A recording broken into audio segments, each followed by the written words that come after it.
if you're interested in becoming an artist in the industry, but also working on voiceover, this guy is going to be able to talk to that too as well. So awesome. Done so many things. Being young and new in school, they don't teach you any of these things. So a lot of pain getting to where you're at, or just fun challenges. Not not pain, just you miss out on a lot of context. Like just things you are completely unaware of about how the most of the game industry kind of works. So when I was in high school, I determined, oh, I should be an artist because I like video games and I like the art of video games. That sounds fun. But that was the extent of it. And I took like one art class, and then I decided to go get a full-on art degree, thinking, hey, if I'm a really good artist, then I'll be able to do all that really fancy concept art that you see for most video games. Just starting out as a concept artist is very difficult. It's a very, very, very fast paced job. You have to kind of know someone to get into that position, and your portfolio has to be like top notch. You have to be pumping out several pieces a week in order to actually be like a really effective concept artist.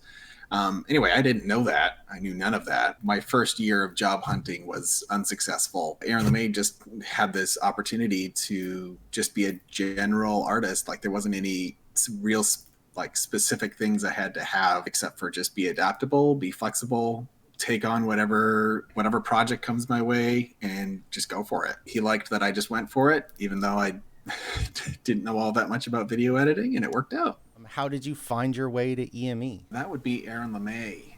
If anyone doesn't know who Aaron LeMay is, he is a wonderful person who was art director on Halo and I think Halo Reach and a couple other Halo things with Bungie.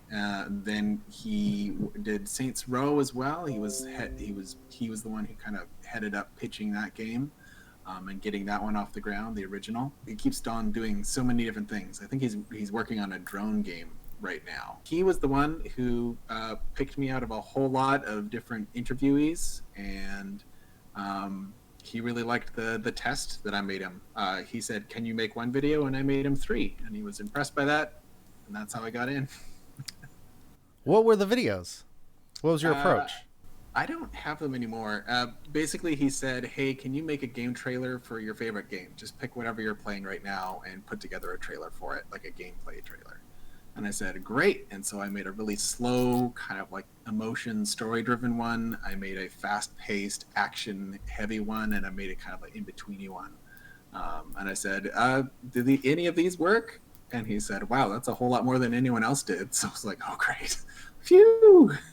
Was that a stretch for you at the time, or were you well prepared to make those videos?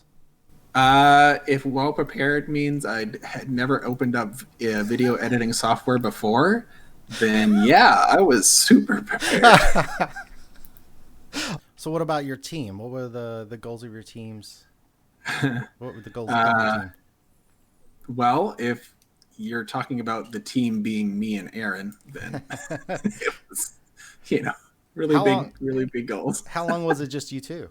So we had one guy who Aaron brought on, and he was with us for like I think a year and a little bit. His name was Aaron Brown, and he was basically just helping soak up some of the bandwidth that we were trying to get through. Because at that time, I was doing 6 videos a month, about 20 screenshots per video.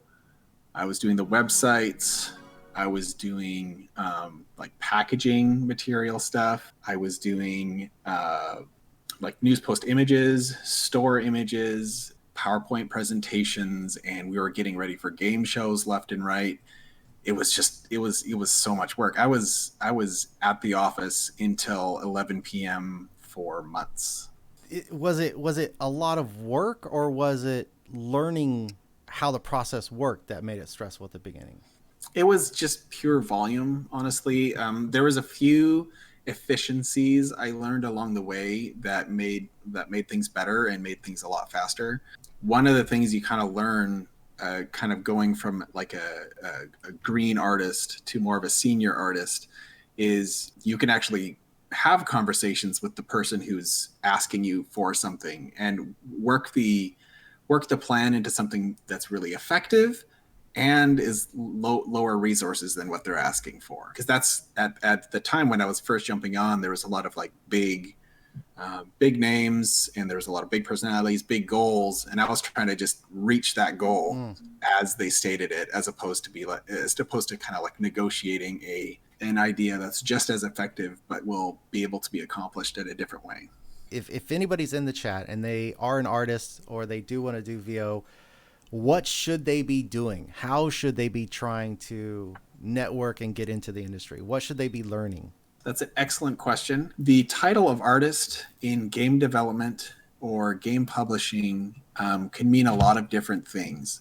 So really kind of like identify what you enjoy doing, and kind of work towards that. So if you really want to be a concept artist, then do a solid hour of concept art every single day, no matter what. Even when you get a job, just keep doing an hour every day. You're training your brain, you're training your hand. There's no way around just getting that hour of practice every day, because otherwise you're just not going to be able to compete with all of the other concept artists out there, because it's illustration, and it just needs to be done fast, and you need to iterate like crazy. If you want to do 3D modeling, or if you want to actually do like development type of work, I would like open up Unity, open up Unreal. Everything is free for personal use on both of those things, and just get into it and start making something. Make something small. Don't get ambitious. Don't make a big old RPG.